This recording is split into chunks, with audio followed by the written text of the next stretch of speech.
Terrific. And there we are. All right, we will get started. So good morning, everyone, and welcome to our task force meeting.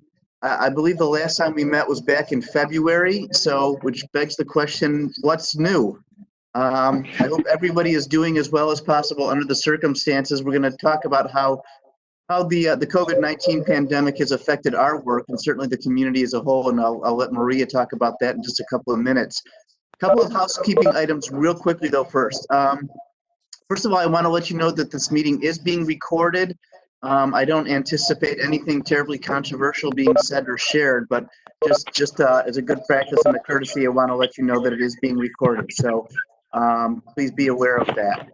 The other thing too, and we'll probably have to remind people of this several times, please put yourself on mute. If we expect that this is, unless you're speaking or talking, we get a lot of background noise, and we've all played these Zoom and WebEx meetings where the meetings don't go as smoothly as possible. So please, if you put yourself on mute, that would be a big help.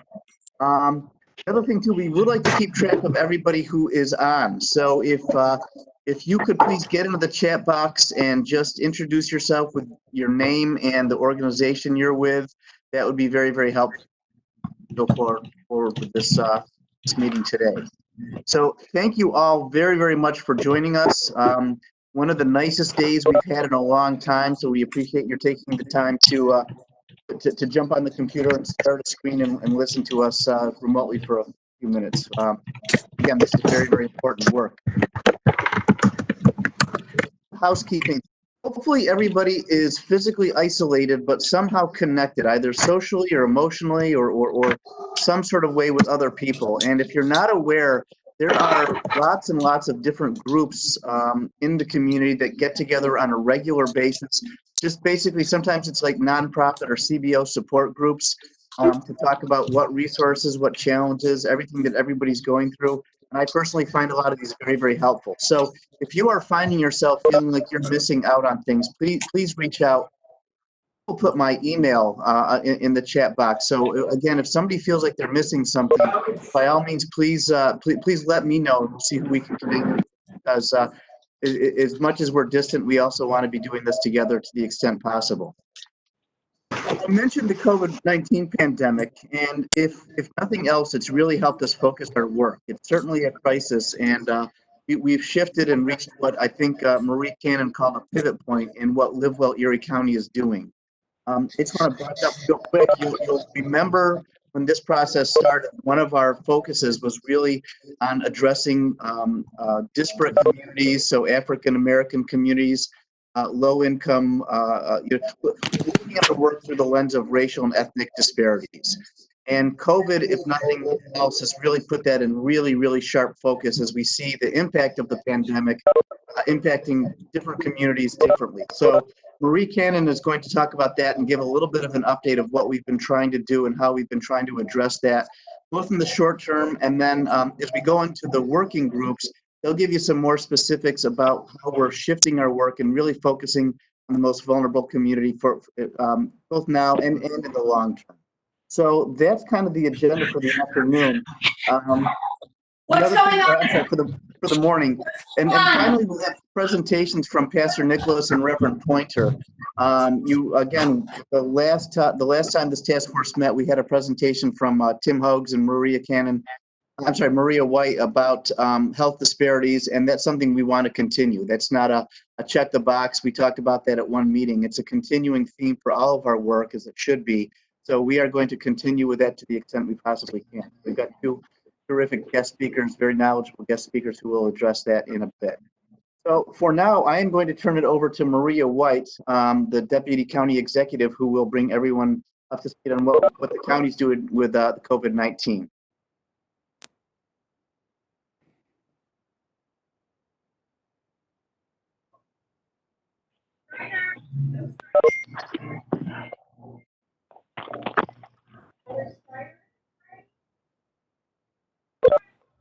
Maria, you're on, I hope.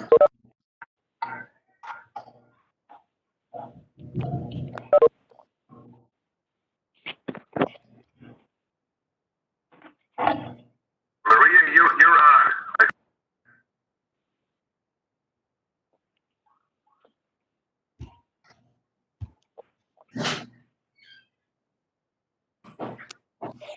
Hey, John, while we wait for Maria, it'd be a great time again to mention for individuals to put their lines on mute unless they're speaking, because I think we're starting to hear a lot of background. Kelly, are you able to mute well, Kelly's not there. I'm gonna ask Kelly if she's able to mute everybody who's not speaking. She does She's have probably trying to help Maria. probably.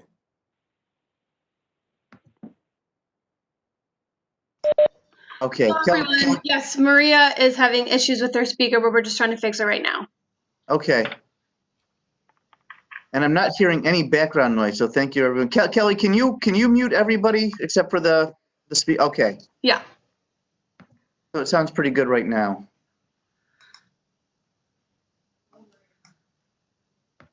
So John, can you guys, you probably can't hear me. We can, yes. Oh, so while we're waiting for Maria, do you want to move to having Nancy Blachek give an update from the Western New York COVID-19 philanthropic response? And then we can come back. Is she ready? Is that Maria? Was that Maria? We get out of your way. Okay. All right. Maria, was a great idea. Just the timing was off. So terrific. But we've got Maria.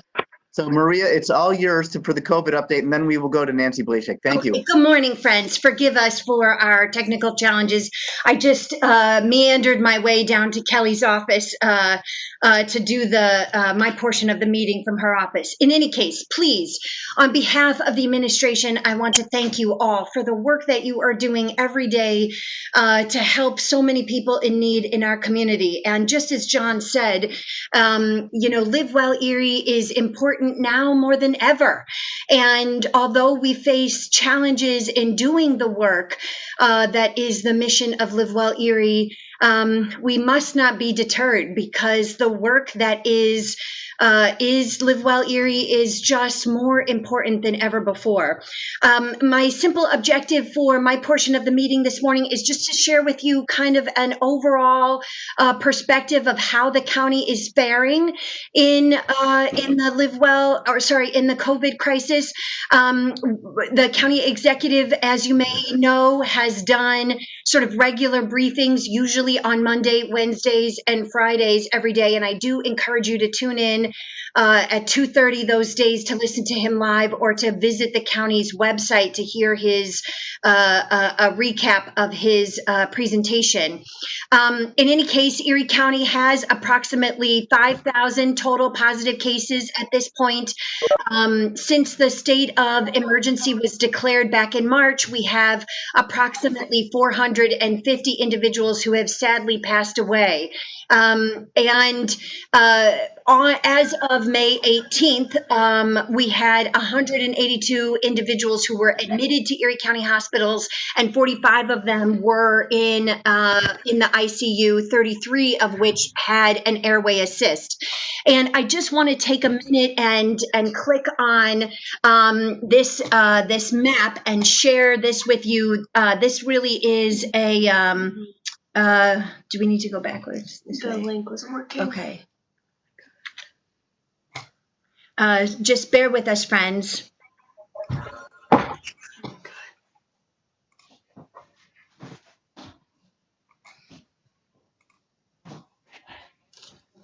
just not understanding why this isn't working.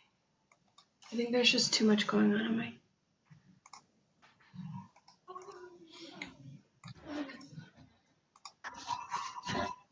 Okay. Can everybody see the Erie County screen at this point? Nod your head yes if you can see the map of Erie County. Awesome. So I share this map with you because our GIS division in the Department of Environment and Planning worked hard on preparing this map, and it gives you really a quick snapshot of how and where the cases in Erie County are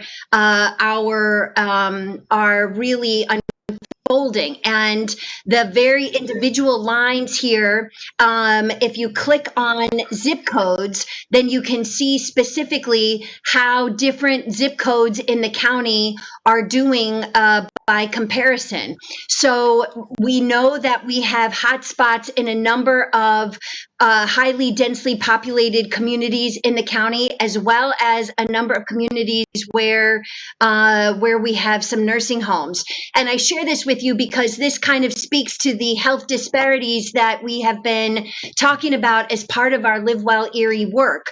So one of the zip codes that has been really affected significantly by Live Well Erie, by COVID-19 is the 14215 zip code. And you can see that in 14215, we have 403 positive cases. So there are a lot of resources available to you on this map. This map is available on the county's website, and I just encourage you to take a look at it at your convenience. I guess returning now to our PowerPoint, the information I wanted to share next is the good news. The good news is that we have met the metrics for moving forward with a phase 1 reopening, and naturally we are pleased by this news. I really want to temper this news with, I think, a harsh reality.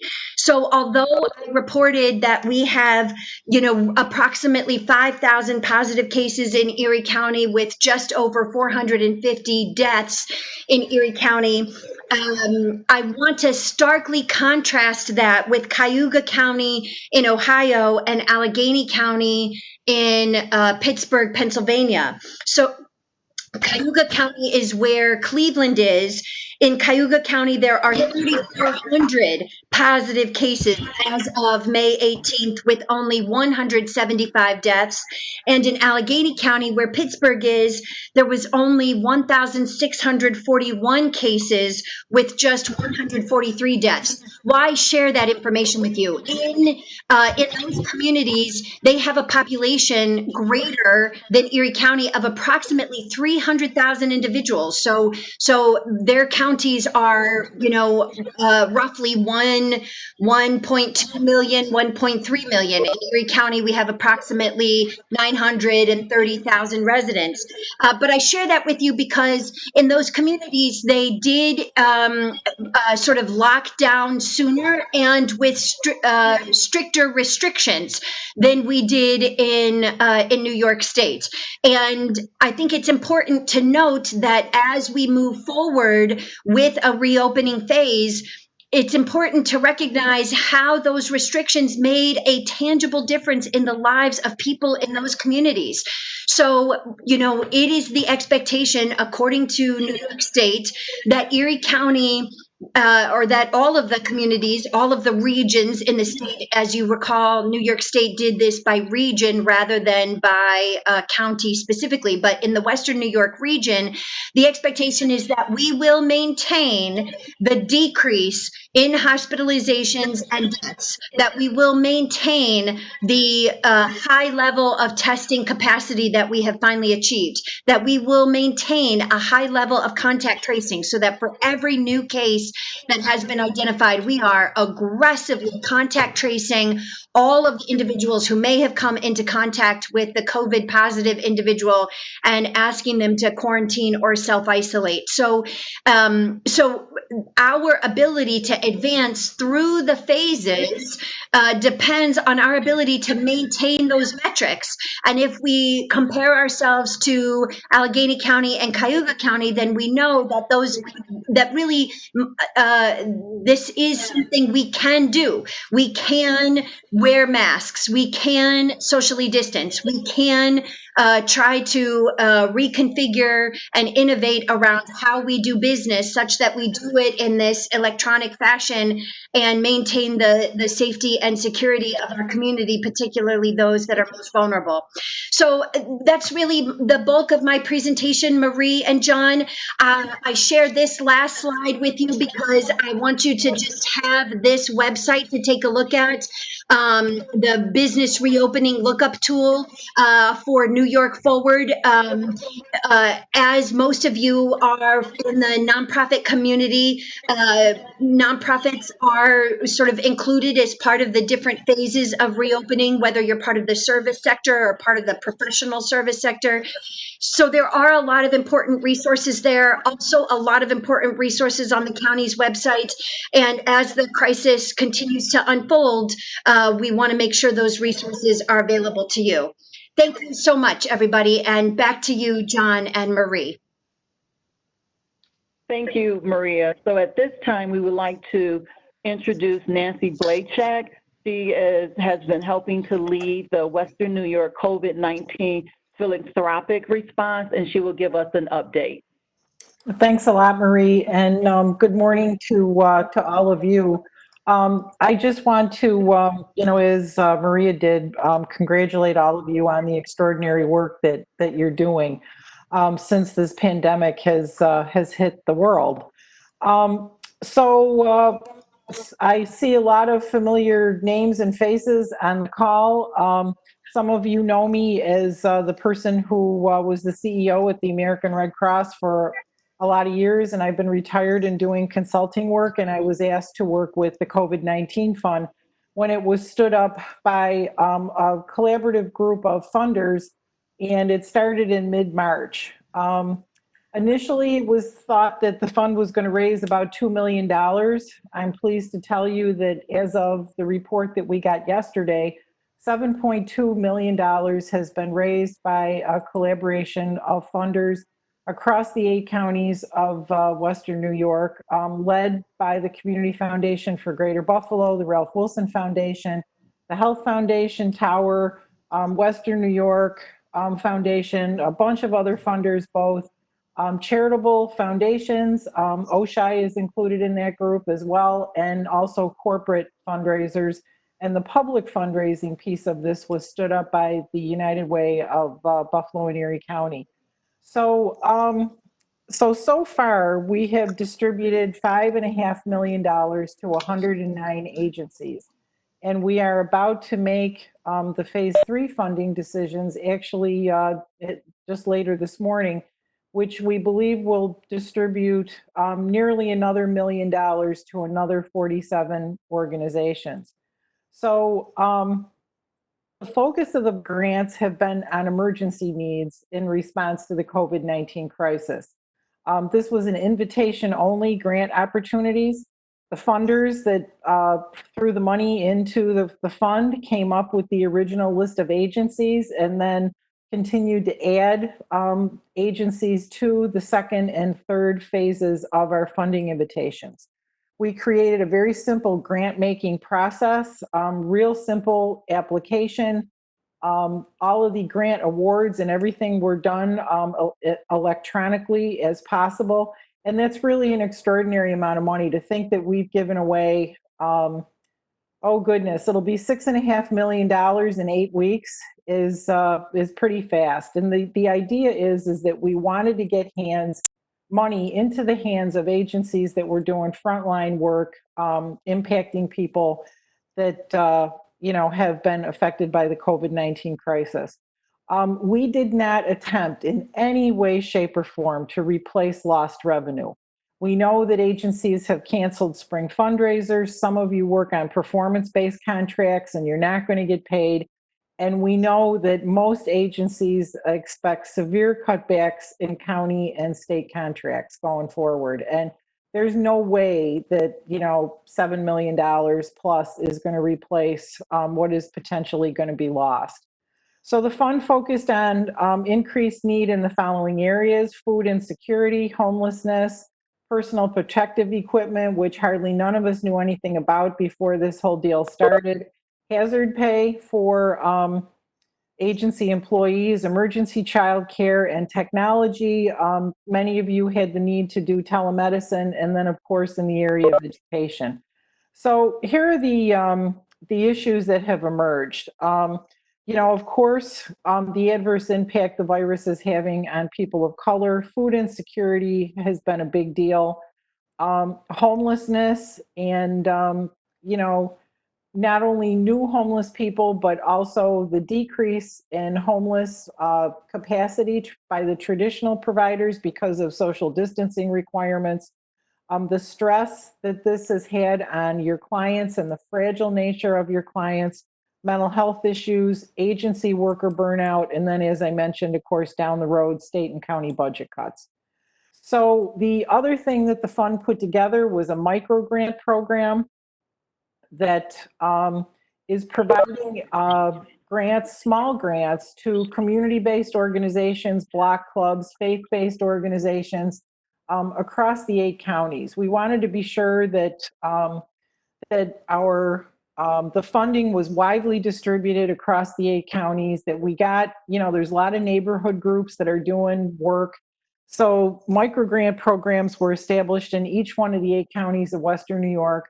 Erie County was allocated an additional $75,000, and each one of the outlining counties got an additional $25,000 that is being distributed not by the fund, but by a group of organizations in those communities deciding where those dollars go. And we're in the process of, distributing the micro grants right now. And that'll be an additional between $250,000 and $300,000 worth of funding. So all told, we're getting very close to $7.5 million that we're going to put into the hands of agencies going forward. The fund is going to pivot to start to talk about sustainability. What does the human service nonprofit world look like in Western New York in a post-COVID environment? And what can the funders do to support and help sustain the vital organizations that exist not only in Erie County, but across the 8 counties of Western New York? We depend on you guys to do the work that you do and serve people in need. And we got to make sure going forward that those services still exist after this is all over. So, the fund is going to start to pivot to, getting into a recovery mode and a more of a sustainability mode. So this third phase of funding is going to be the last opportunity to provide emergency grants to agencies, and then the fund is going to pivot towards recovery and rebuilding and reopening. So the last thing I would tell you is that, the whole notion of personal protective equipment has been a big issue. How do we find it? Where do we get it? How do we pay for it? And we are working with VIA, which was formerly known as the Olmsted Center for Sight, to set up a PPE purchasing collaborative so that nonprofit organizations will have a single source to be able to get the personal protective equipment that they need. So that's in process. There was a survey that went out.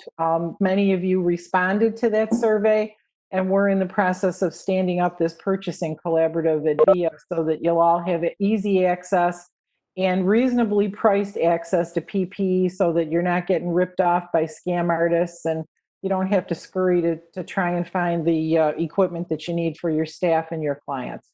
So with that, I'm going to stop talking, Marie and John, and I'm happy to answer any questions you guys have.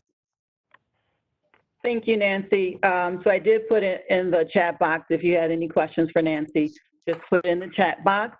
So Nancy, we want to say thank you for taking time out of your busy schedule to share with us what Western New York COVID-19 Philanthropic Response is doing. We appreciate all of your work to support our community and our nonprofits. So we absolutely appreciate it. And there is a question, what is the name of the organization again for the PPE single source? I see that from my friend Judette. How you doing? It's VIA, V-I-A.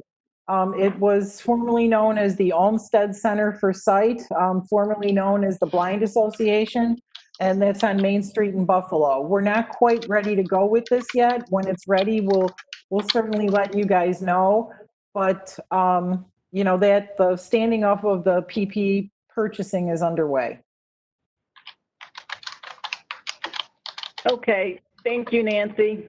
All right, I'm going to sign off. Good to be with you guys. Thanks for the invitation. All right, thanks. Have a great day. Bye-bye. And then so I will just transition to, so I'm Marie Cannon, co-chair of the Live Well Erie Task Force. And you all should have received our statement that was written by both John and myself. And what we really wanted to do is just to make sure that you all were aware that after we pivoted from responding to the crisis in our own organization, that it was always at the top of our minds what is happening in the community.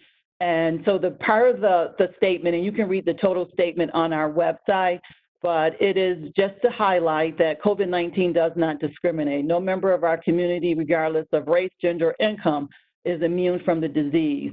But some members of our community find themselves dealing with a double pandemic. The current COVID-19 crisis, you have to put yourself on mute if you're not speaking. Thank you. The current COVID-19 crisis and the longstanding crisis of health and wellness disparities that have ravaged minority communities for years. And Live Well Erie and our partners will continue to do everything at our disposal to improve the social determinants of health and arm every person with the tools he or she needs to fight COVID-19. We really wanted to just, this COVID-19 actually gave us an opportunity, because I see everything as an opportunity. And what it did is it really reminded us how important this work is. We started this work over a year ago, and one of the guiding principles was always of looking through our work through a racial equity lens, because we understood the impact that structural racism had on our community. And we wanted to make sure that you all were aware that we are truly committed to ensuring that no one is left behind, and especially in this crisis. Kelly, you can go to the next slide.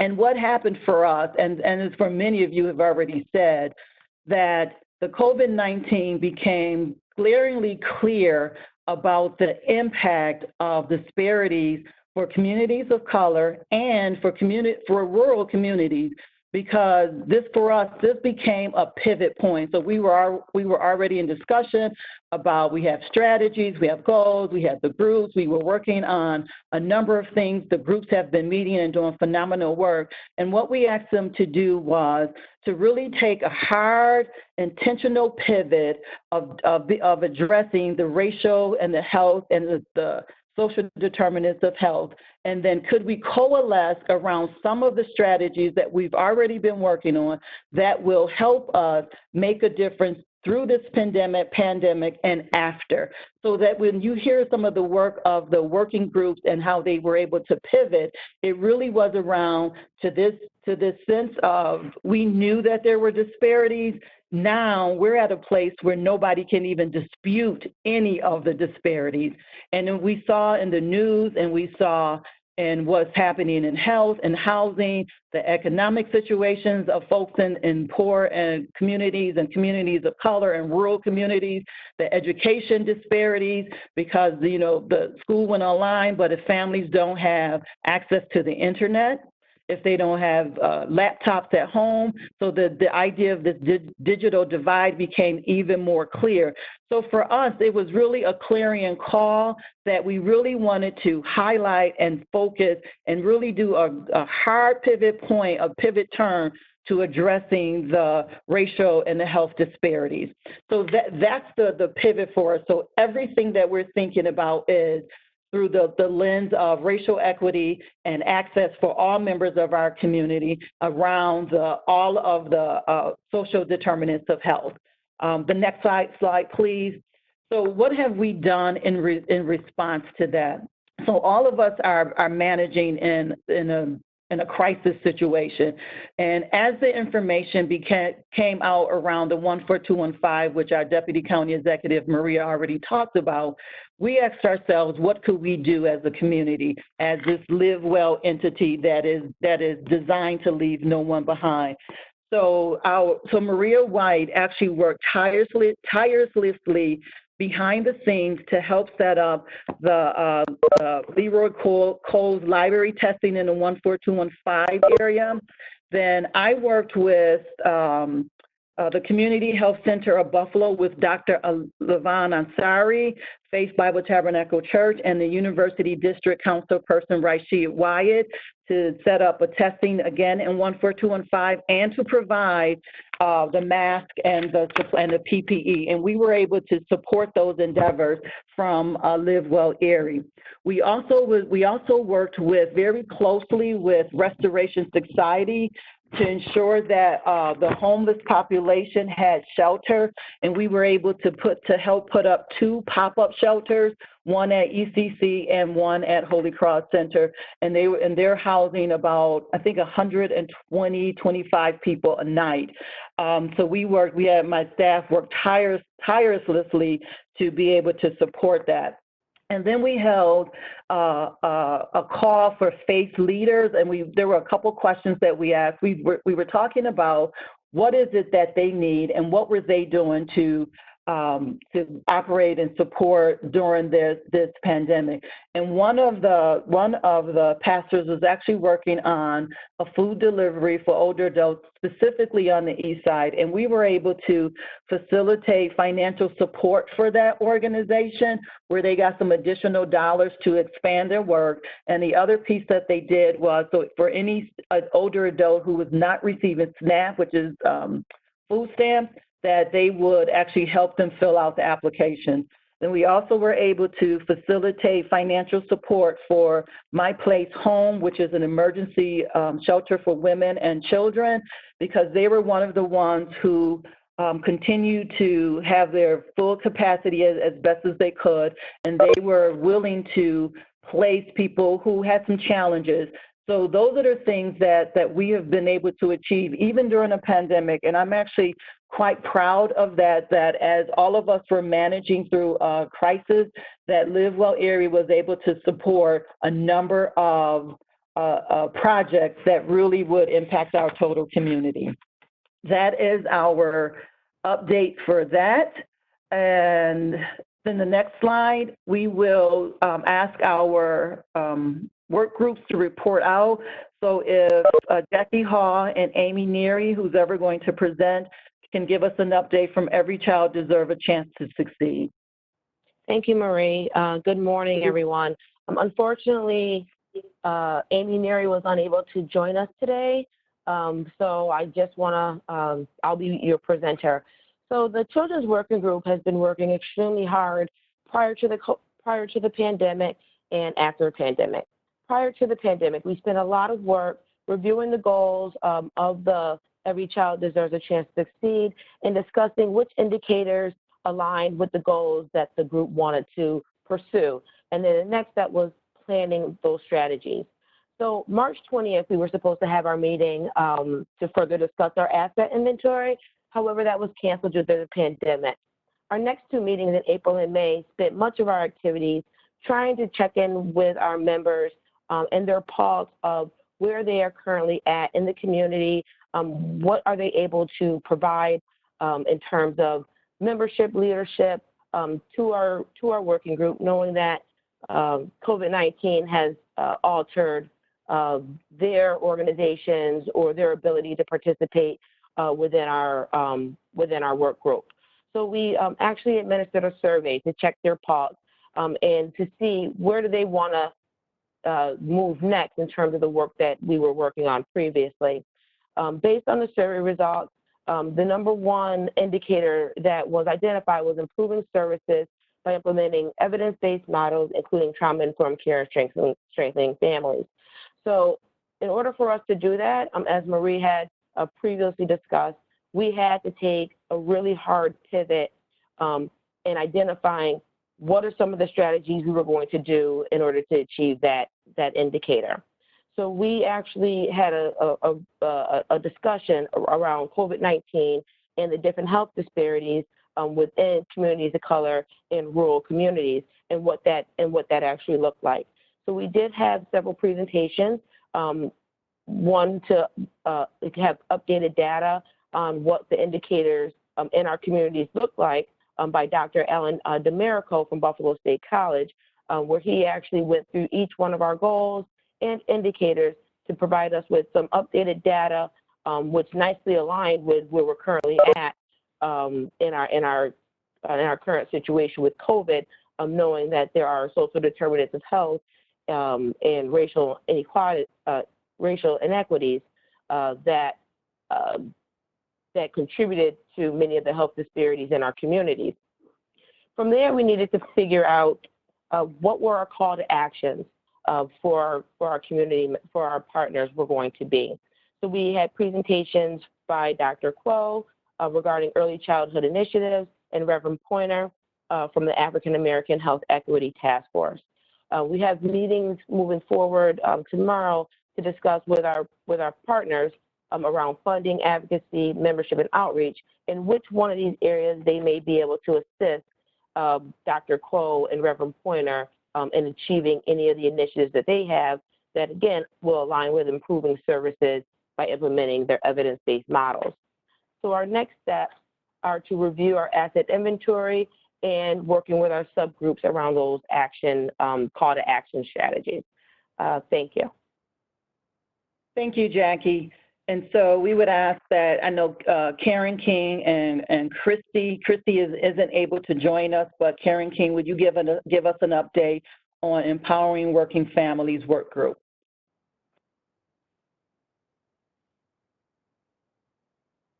Jackie, that was really great, very comprehensive. We also pivoted in terms of wanting to be responsive to the current situation. Many of the initiatives that fall under working families are extremely relevant to what's happening right now, particularly around housing and paid sick leave, as well as childcare. But we are also part of a larger childcare emergency task force that has been meeting since March, that the county executive convened, and that Deputy County Executive Maria White and Marie Cannon co-chair. So we're doing a lot of work around childcare right now, and several of you who are on this call who are part of Live Well Erie are also participating in that. So the other thing we really discussed, we've met twice since March, and our first meeting was really a check-in meeting to see how folks were faring, and then asking them to think about identifying some of the initiatives that have already been mapped out in our plan and how we could modify them to respond more nimbly to the current situation. And we've asked people to submit a survey of maybe the top 3 areas they wanted to focus on. And the results yielded that the focus should be around housing. It certainly should be around childcare and other health-related issues. So we met earlier this week, and I asked Paul DiOrlando and Karen Rybicki to speak about what's going on in terms of housing and what's available in terms of resources through the county and other resources. We also had several people weigh in during the call: Neighborhood Legal Services, someone from Home, someone from Belmont. So what we're going to do is create a resource page under Working Families that can answer questions and provide information, links to other resources. If people are experiencing any kind of eviction or discrimination or any challenges with mortgage payments right now, and all of the current policies that are in place to protect people. Secondly, we're also going to put together a resource guide on paid sick leave. There's a paid sick leave in play right now that's part of the larger CARES Act, but that will go away at a certain point. But just prior to the outbreak of the pandemic in New York State, the governor did approve a sick pay policy as part of the budget, but it's not as inclusive as we would hope, but it's certainly a good start. So Mike Dolce from the UB Law School and Colleen from Partnership for the Public Good did share some important information on our call the other day. So we're going to take all that information, and including the information regarding child care availability for frontline and workers as we go through these phases, and we're going to put them on the Live Well Erie site. And of course, everything we do is through the lens of racial equity, as Marie so importantly pointed out to all of us. And we plan on meeting twice a month for now until we get these resources up and running and continue to evaluate the situation as things evolve. That's it. Thank you, Karen. Thank you for all the great work. And then so we would ask Dave Shank to report out on supporting our seniors.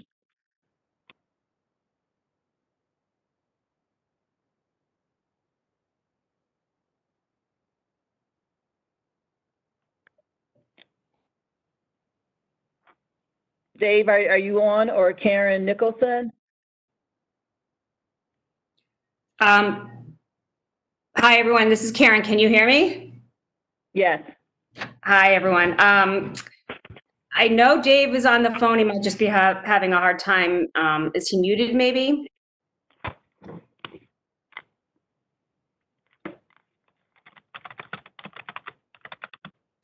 All right. Well, Dave was going to do the presentation. I just wanted to introduce myself. I have been a member of this group, but I was just asked to co-chair last week. So I'm still getting up to speed a little bit. Dave and I have a meeting, I believe tomorrow, to kind of, let me know where he is and what our next steps are. And I know he wanted to talk a little bit about some of the meetings that we've done, and but I believe he has the minutes on that. So if he's not here, maybe we can move on to. Can you guys hear me now? Yep, now we can. Yes. I did. I sort of introduced myself, Dave. Sorry about that. So Karen, we want to say welcome and thank you for taking the role of the co-chair. We really do appreciate it, and we know that your expertise in the legal field of supporting older adults will be beneficial to all of Erie County. So thank you for joining us. And Thank Dave, you. I take know it I away. have some big shoes to fill. Brittany Perez did a great job, and everybody's going to miss her organization and Absolutely. guidance, and I will do my best. Thank you. Go ahead, Dave. All right, thank you. And Karen, thank you for filling in the dead airspace when I was having technical difficulties. Also, I'd like to publicly thank Brittany Perez. She has been a tremendous supporter and leader through the last 6 months of this project, and I couldn't have done it without her. And I'm so happy to have Karen on board. She's going to be a great addition to our team. So next, I'd like to talk about, we had a meeting February 28th in Amherst, and our goal at that meeting of the Older Adults Working Group was to identify some of our community resources and pretty much the resources that would help us achieve our goals. And then we prioritized which ones we wanted to go after first. And we developed a very comprehensive list because we had great attendance at that meeting. Unfortunately, though, shortly thereafter, COVID kind of took over all of our lives. So a lot of that was kind of put on the back burner temporarily, and we're hoping to get into that again soon. So then we had a meeting on May 7th, and we focused on what Erie County Senior Services has been doing to respond to COVID-19. And I shared those, and our staff has done some tremendous work. One of the most important things, I believe, is the nutrition aspect. We switched a lot of our congregate diners over to the home delivered meal program. And in fact, the greatest changeover for that was in the 14215 zip code. So there's been, I believe, 1,900 people that have called in to register, and about 1,600 remain on the program today. So that's really been a good thing. And then probably the other big thing we're doing is we developed the Combat Social Isolation webpage on our site, on the Erie County webpage. And we have all kinds of, many of our group programs are there, and then also we've identified other resources within the community to help stimulate your mind while staying at home. And then also at that meeting, I asked the other members of the working group to share the work that they've been doing within their organizations to help respond to the COVID-19 crisis. And they responded back with some very innovative things that they've been doing. And then so we asked everyone to share that information. And then I was speaking to that on Buffalo AM radio on this past Saturday. And Christy McKenzie from Department of Senior Services is going to be sending out an email to those members who didn't get a chance to respond yet. and we want to get in all the people from the working group to tell us what you're doing to help us with COVID. So then we're going to try to share that information and get out all that good work across the community, so we can do our collective goal of taking care of seniors. And as you can see, our next meeting of the Older Adults Working Group is Thursday the 28th at 11 a.m. And I should be sending out that notice to those members probably tomorrow. And that's about it, Marie. Thank you, Dave. And then we'll turn it over to John to introduce our next part of the meeting. Thank you, and terrific work. All three of the work groups under difficult circumstances have been just doing phenomenal stuff. So keep it up, and kudos to all of you. So we've mentioned several times, as we should, that we're pursuing this work again through the lens of racial disparities. And I've been absolutely delighted to see that everyone has really embraced that. And it's not just a box we check. If you look at the work that the work groups are doing, it really is living up to that. So I'm just really, really proud to be associated with a group of people who are so committed to really living up to the values we espoused early on. And part of trying to maintain that focus, we bring in, when we meet, we have to, we like to provide updates and some speakers and some more information about what health disparities looks like, what it means and how it has an impact on the community. So today we're joined by probably two of the more dynamic leaders and more active leaders in the community. Reverend Kelly Pointer, who is the pastor at Agape Fellowship Baptist Church, and Pastor George Nicholas, who's the pastor at Lincoln United Methodist Church. I met these two gentlemen about 5 years ago when it was called at the time the African American Health Disparities Task Force released a report really detailing what the impact of health disparities are in terms of health outcomes. And since then, they've been very busy.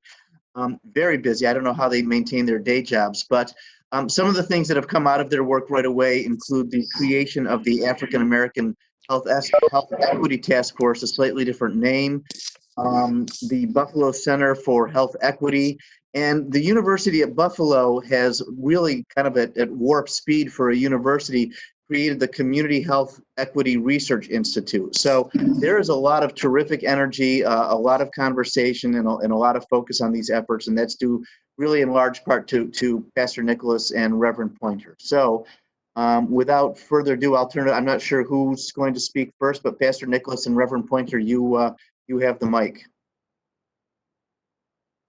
Reverend Pointer, why don't you go first, because I know you have another appointment, and I want you to share a little bit about updating where our project that we're currently working on.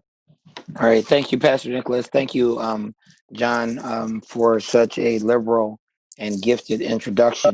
And thank you to all of you who are doing the work in Live Well Erie. I've been privileged to work alongside of George Nicholas for the last 6 years in this work around health disparities in the African American community. Out of that work, we created the Buffalo Center for Health Equity. And earlier this month, the center received a grant from Millennium Collaborative Care through Erie County Medical Center Corporation to implement a social determinants of health project designed to reach the members of this community in 9 zip codes that we've determined to work in. The point of that project is to reach out to those members of the community to determine what is their health and well-being. How are they doing physically? Do they need testing? To drive them into primary care relationships with primary care practices. And we've partnered with a number of primary care practices in the city of Buffalo who have agreed to accept new patients to ascertain what is their well-being and whether or not they would benefit from having a mental health check-in. And we've partnered with a couple of mental health delivery agencies in Buffalo to accomplish that. We are asking what is their food security circumstance, and if we find that they are food insecure, We will deliver food to them in their homes. If they're older and need prescriptions picked up, we'll pick them up and deliver them to their homes in the cases that the pharmacy don't deliver. We will have a conversation with them around the social determinants of health, around COVID-19, informing them of what the symptoms are and what they should be on the guard for, helping them understand how to protect themselves. We will deliver masks and gloves to the members of the community. We're looking over the course of the next 12 weeks to make contact with about 140,000 members of this community in those 9 zip codes in Lackawanna and in Niagara Falls. We're doing that using call centers based out of 15 faith-based institutions in those 3 communities, and really working collaboratively. To date, we have spoken directly with over 2,300 members of the community. We have left voicemails with another 1,790 members of the community. The team is already on the phone this morning, but I do a morning check-in with them because we're kind of building this ship as we sail it. So we're going to check in this morning. I've got some more training to give to them this morning. And we're really talking to people, everyday people, reaching out to them, making sure they're okay, helping them to shelter in place, and advising them how, as we seek to open the region, what are the safe things for them to do as we are opening this region, and really addressing the concerns around the social determinants of health that lead to disparate health outcomes amongst the people who live in this community. I'm very grateful to be able to do this work alongside of Pastor Nicholas and all those members of the African American Health Equity Task Force. I wear a bunch of other hats attempting to do this work across the county. I'm privileged to work with John Craik and Commissioner Marie Cannon on a number of other projects. And I'm going to leave you in the capable hands of Pastor Nicholas. I'm going to excuse myself. Thank you for tolerating this presentation. I'm going to go and have a conversation with those young people in the call centers in the church. You all have a great day. Please stay safe and know that you are loved and valued in this community. Thank you, Reverend Pointer, for your hard work and your leadership, not only on this project, but also in your work with the county poverty task force, which you are the chair of as well. Let me just share a couple things with you in terms of giving you a little more understanding of the Buffalo Center for Health Equity. We focus on 5 pillars: research, advocacy, community engagement, program development, and public policy. And we work in collaboration and partnership with the University of Buffalo Community Health Equity Research Institute. So these are 2 separate independent entities, but also they were both birthed out of the African American, at that time, Health Disparities Task Force, but we shifted the name from Health Disparities to Health Equity to speak more aspirationally on where we want to be as a community. About 8 weeks ago, we were very concerned because of the work that we've been doing over these last 6 or 7 years. We knew that when COVID-19 hit the region, that the African American community was going to be hit hardest. Why? Because of the social determinants of health. And so our challenge, I think, now is to first, let me say thank you to all the organizations and foundations, and the county government has been very, very responsive. Maria White has worked very hard, and county executive, and Tim and Marie, they've all been great. And so it shows us the capacity to work on issues as it relates to charity and help and support. And those things are necessary, they're good, I think, and I support those. But our challenge, I think, with this group, the Live Well Erie group, and other entities, is to really attack those root causes, those social determinants of health, and really think about how we can restructure our society so that this community, the African American community, and I know there are other communities that are at risk, but our focus for our team is unapologetically advocating for the condition of African American people because of the impact of structural and institutional racism that has been historical and also very present in our times now. The COVID-19 did not bring the health crisis, it just exposed it and exposed the fact that we have a community where too many are suffering. So we're going to continue to work, and I would invite and encourage you to come alongside of us to work on root cause issues. So real quick, just 1 minute, when we think about the social determinants of health, I think we have to think about it in such a way we have to address all the issues that impact the condition of a person. And when we think about education, as long as Black children are underperforming in the Buffalo Public Schools, there will be challenges for African Americans to have access to quality jobs, even though the bringing in the Northland Training Center, which was a great idea and a great program, but it also exposed the skills gap. So you had a lot of people who came into the center from the African American community who weren't able to pass the TAVE test, which I think is 7th, 8th grade math, even though they were high school graduates. And that blocked them out of some of the training to get some of these great jobs. So, Steve's had to do some great work in terms of bringing just the skill level up. And so these disparities are present in every level, the water and air quality in the African American community, as evidenced by the cancer cluster over there by American Axle, it is also a contributing factor. And so we have to be willing to work on all these root cause issues. We cannot just have service providers and churches working on these issues and government. We need private businesses. We need the ECIDA and Empire State Development at these tables as well. We need banks at these tables as well.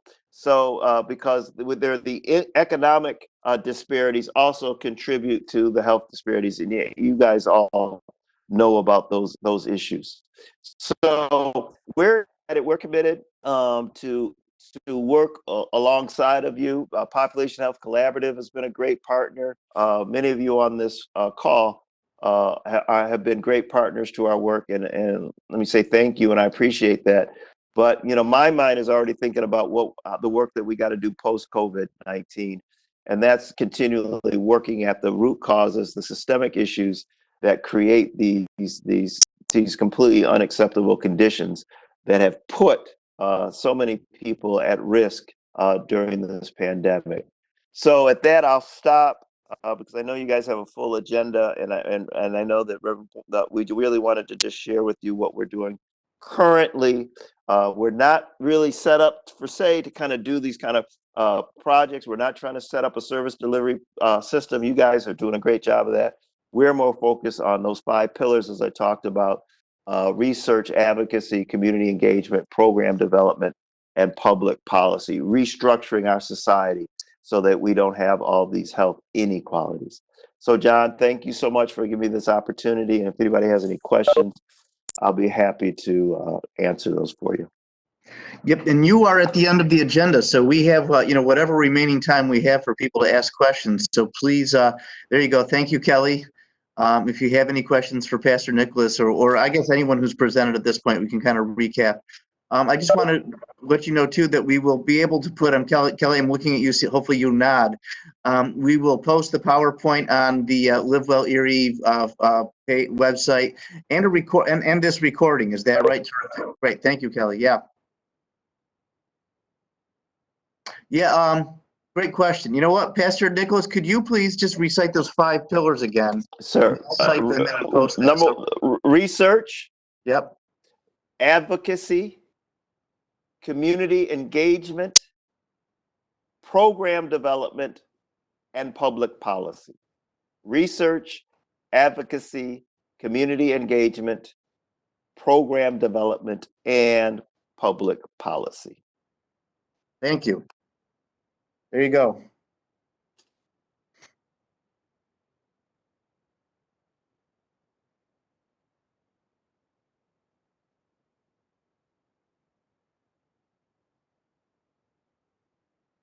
So if there aren't any more questions, well, here we go. Oh, thanks. Terrific. If we'll take questions as they come in, but if we don't have any more, we can maybe Kelly put up some more information. That is okay. Terrific. Yeah, I know that's difficult to read on the screen right now, but again, that will be on the website. So if you're looking for PPE vendors, that could be a terrific resource for you. So please be sure to check that out on the Live Well Erie website. John, I wanted to, this is Maria, I wanted to make sure that we include that. You heard Nancy earlier talk about the sort of bulk purchasing collaborative that the philanthropic community is helping to establish for purchasing PPE. Naturally, that is a wonderful thing. And when that is operational, by all means, your organizations should take advantage of it. But in the meantime, our purchasing director, who is on the call, Valley Ferraccio, has worked really hard in helping to secure the widest variety of PPE for the county, for nursing homes in the community, for hospitals primarily, also for doctors' offices, et cetera. And in that process has identified a number of vendors, some of whom are local, that are available to any of you for purchasing PPE for your staff. So we wanted to make sure that resource was known to you. As you may recall, for your business or organization to open up as part of the phasing that New York State has indicated, every organization, every business has to create a safety plan. And very often, a portion of that safety plan is having PPE for your workforce, and certainly also for the constituents that you may serve. So this vendor list is available on the county's website, and as John said, we will add it to the Live Well Erie website. And naturally, when the bulk purchasing PPE through the philanthropic community is operational, that'll be another option as well. And Pastor Tim Folks just posted a question that I think a lot of people would love to hear the answer to. So we had about 100 people on this call at one point. What can people do to help you, and how can they contact you or stay in touch with the great work that you guys are doing? So we have a web site, Buffalo Health Equity. I think it's either .com or .org, so you're gonna have to look yourself. But Buffalo Health Equity, and I believe it's .com or .org, whatever. You can go on to that website. We have had in the past 2 years, we've had 2 major conferences: Igniting Hope 1 and Igniting Hope 2. We won't have it this year, obviously, because of the pandemic. But we'll have one the following years and the following year. And in those at those conferences, there were work groups that were developed, and you'll see those work groups on our website. And so for example, we have one of the work groups is around fines and fees. So if you've seen the stuff going up in the press about fines and fees and the disproportionate amount of people in these very same neighborhoods and zip codes that have the terrible health outcomes are also in the same areas where you have a disproportionate amount of people that are getting ticketed for non-public safety type violations, like tinted windows and parked on the wrong side of the street and that kind of stuff. And so we have a team that's working on that to change some of those rules and regulations. We have one that's working on food insecurity. We work a lot with the organizations that are dealing with providing food for the community and healthy food options, and getting grocery stores and things in our community. So there's a bunch of work groups. There's a work group on mental health. There's a work group on economic development. So really kind of insert yourself in there, and that's the best way to kind of get connected to what our work is. And then also in the spaces that you're in, the places that you're working, making sure, I heard everybody always talking about, and I think it's a good thing that they're talking about doing everything through a racial equity lens. Make sure we're clear about what that really, really means, right? And so it's not charity, it's justice work. And I think we really, really, really need to make sure we clearly understand those distinctions. We need the charity work, but if we do more justice work, we wouldn't need as much charity work. And so that's the kind of things that we're working on. I heard a great quote not too long ago that said that programs or charity are great at helping people beat the odds. But if you do the systems and kind of structure work, it changes the odds and makes the odds the same for everybody. So I think that's kind of a nice way to think about the importance of the work you're doing. It's again, it's not charity or programs. It's changing the systems and the structure. So it's crucial stuff. Kelly, why don't we go to the last slide with the dates for the next meetings?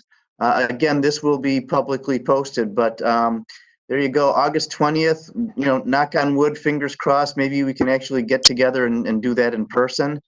So August 20th will be the next task force, so that's this large group, and then November 5th after that. So, mark your calendars, and again, we'll things work out, we'll see each other in person again. That would be terrific.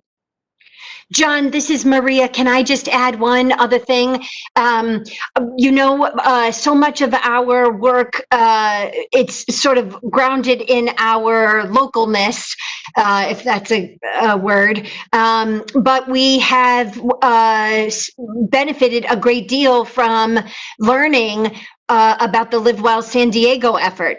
And as you know, early on in the process, we scheduled a conference call with the folks out in San Diego to review some of the things that they are doing. And I just wanted to say, make sure you check out our website between this task force and the next task force. We've gotten a lot of continuing kind of good ideas from the Live Well San Diego effort, and we'll continue to try to provide updates via the website during the time period between the task force meetings, as well as the work of the working groups, which continues at high speed.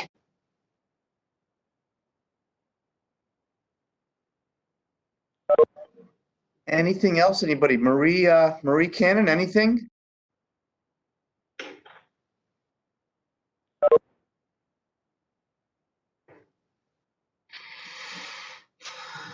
I think we are set. So thank you all for participating and being part of this great work.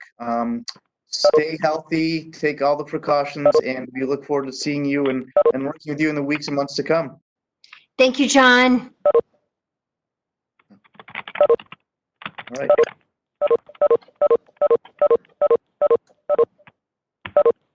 What happened that Kelly, can you hear me?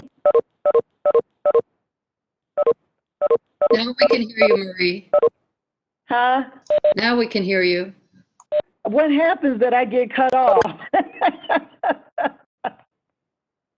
At the end of this, I was actually talking, and nobody, I guess, could hear me. I continue to have these audio issues.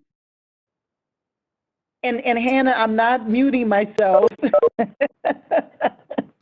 actually wonder, Marie, do you mute yourself on your phone as well as muting yourself in the WebEx software by any chance? Nope, I'm not muted in the WebEx software, and I usually mute myself by phone, but as you can see, I'm unmuted, and I was unmuted.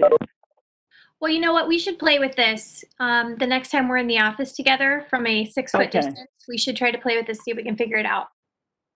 I know, because I keep, I don't know if you guys don't want to hear my last thoughts, because I always have last thoughts. I want to hear. All right. Thank you all. Have a great day. This was an excellent meeting. Hi, Sue Green. I see you. Maria, I see you. It's Broderick. See ya. Bye.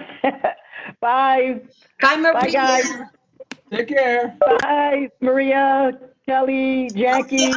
I'm gonna call you right now on your cell phone, Marie. Okay. Okay, bye. Have a good one. Bye-bye.